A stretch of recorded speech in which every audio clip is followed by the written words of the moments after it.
What do you feel about migrant workers working in Singapore? I'm okay with it.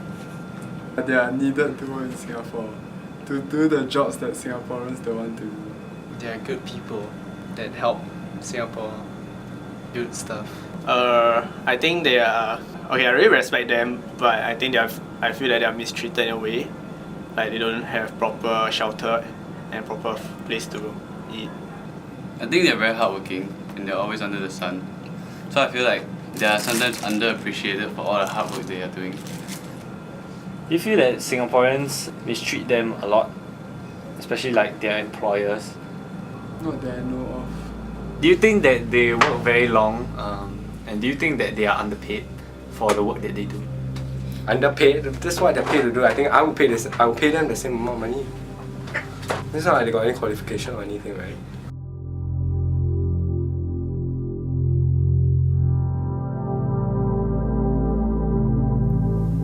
As the sun sets, the Singapore River magically lights up as people start flooding in after work.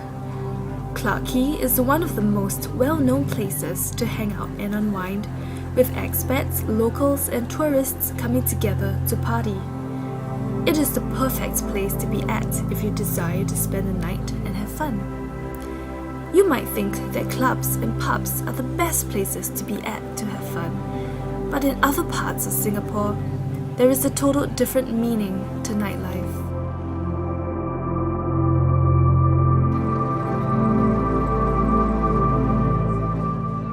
Little India is another bustling place which many people visit in Singapore.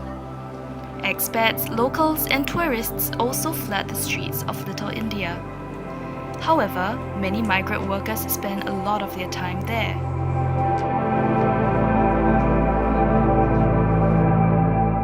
Hidden away in Jurong is a dormitory for migrant workers. Migrant workers are semi-skilled or unskilled workers who mainly work in the manufacturing, construction and domestic services sectors. Currently, there are 239,400 migrant workers in Singapore who are involved in construction work. Most of them start work at 6 a.m. and end work at around 6 p.m., which is when they head back to their dormitories. Only then does their nightlife start.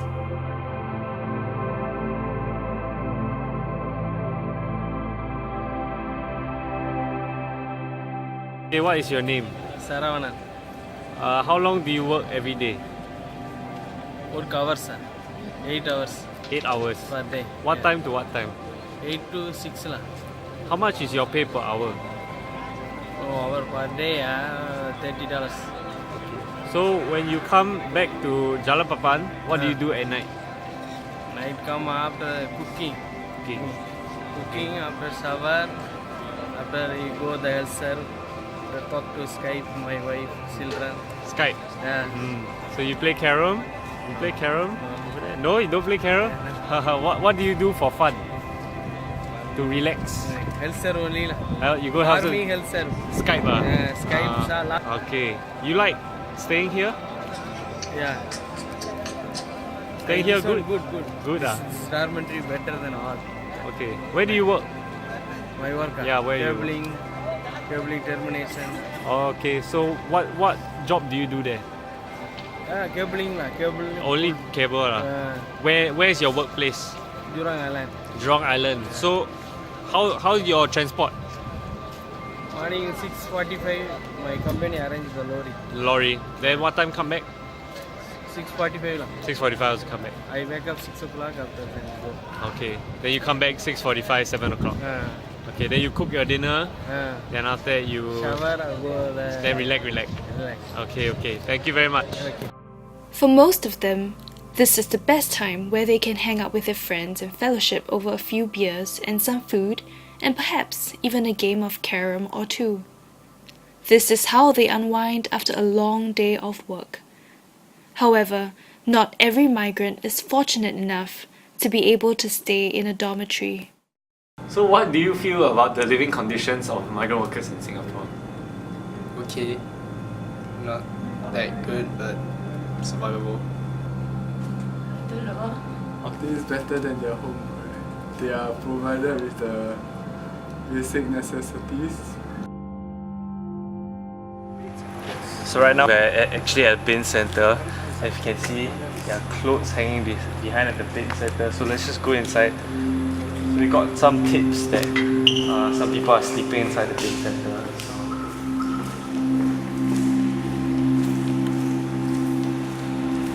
See what is the mosquito, I think like that. You see how people cannot sleep, Like dengue. Okay. like that come. Okay. So how many people do you say are sleeping inside here? Last time I 5 or 6. 5 or 6? Yes. Okay. So is this the only bin center that you know of? You know more? Yeah, before also I come there. Then I okay. talk to them, some of the people. How about you're cooking, makan? Yes, we are cooking and makan and sleeping there. So they eat and makan and cook and everything inside? Yes. Last time I come there, I have some document also I have, but I Okay. show to everybody. Yeah, okay. Okay. Thank you very much.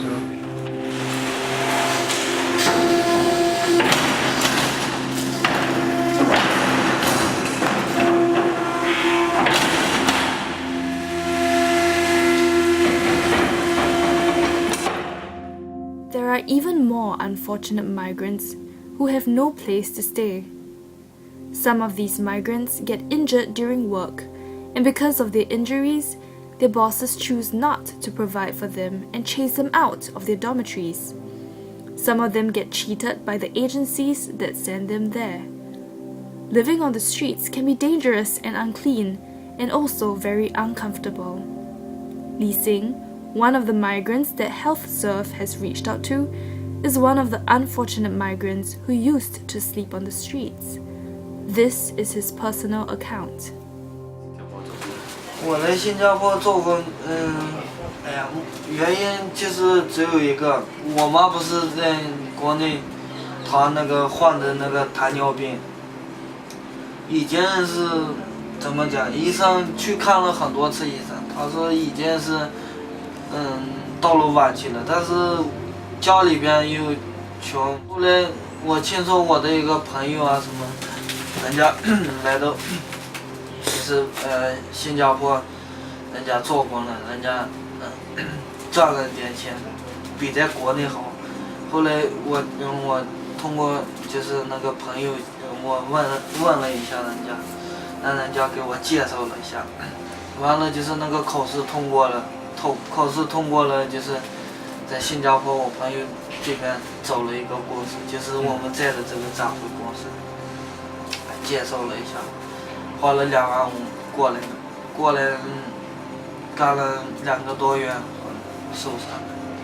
我1月23号在那个玉兰墩地铁站旁边的那个17层的那个楼顶上做那个板墙，就是那天晚上加班。加通宵，踩上去脚底下有一些塑料管子，滑了一下子给膝盖给跪倒，弄得骨裂了。我3月6号自己，那不是你刚来新加坡做了2个多月工，也挣了一点钱，寄回家里一点，就是自己留了几百块钱的生活费。就很晚了，我的宿舍在那个文理连错岗了。就赶不回去了，我没办法了，没地方住，我也没有钱，我外边跟他们就是这个受伤的人，在外边睡了一晚上，早上起来了，包也被人偷走了，里边就是我国内的身份证、2个医院的全部资料，什么护照啊，什么东西，还有就是200多块钱就是宿舍门卡，东西，其余的就是。一些充电器啊什么东西。Li Xing is now staying at Murai Lodge, where he has a proper bed, sanitation, and a roof over his head. As Li Xing and most of us are sleeping after a day's work, there are a handful of migrant workers who have just started their jobs.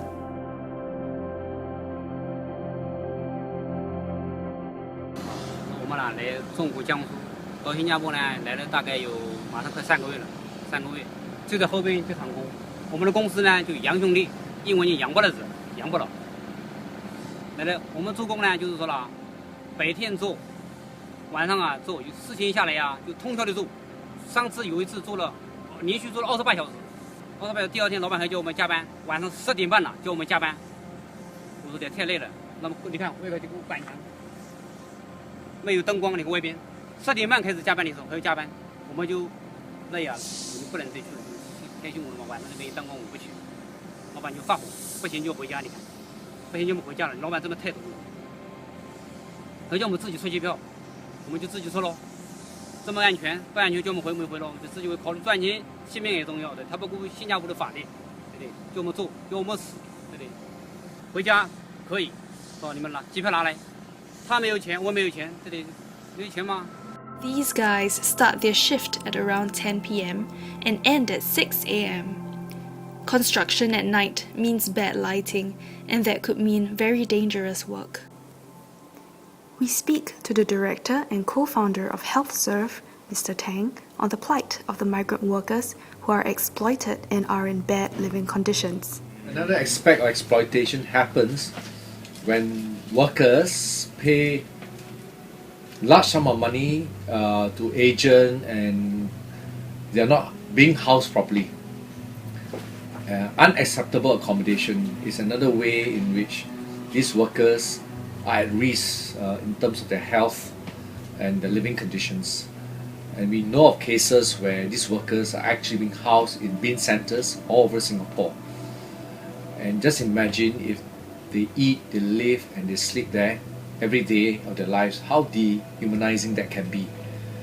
And one of the workers actually told me that it's very sad for him because for the first few days when he had to eat his food in the bin center, he actually vomited for about 4 days until he got conditioned to the smell and he has to adjust his livelihood and living in there. But the health hazard is a problematic issue for these workers.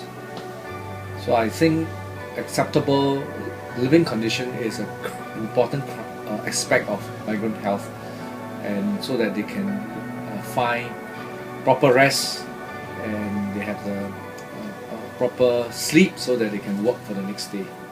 I think for migrants living in unacceptable housing conditions, the Ministry of Manpower will legislate laws against such illegal practices. And I think there will be greater enforcement that needs to be done to ensure that migrant workers are housed properly.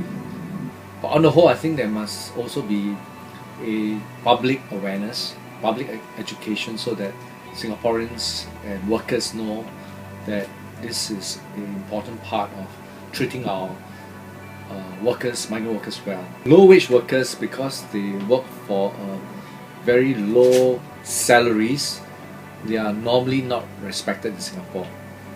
And their work is oftentimes dangerous, difficult, and can be demeaning at times. And so people don't treat them with respect. So I think we should treat each other in a way that we expect others to treat you. And they are like us, you know, they have their families back home, they have kids back home, and they want a fair treatment from employers, from the companies, and from Singaporeans as well. So I think if we treat them with respect, they will honour that and they will respect us in return. But if that is what it takes to put food on the table for not just them but their families back home, then that is what they will do. Food, shelter, family. Are we really so different? Are beds and hope reserved only for the privileged few? Something can be done about what happens after dark.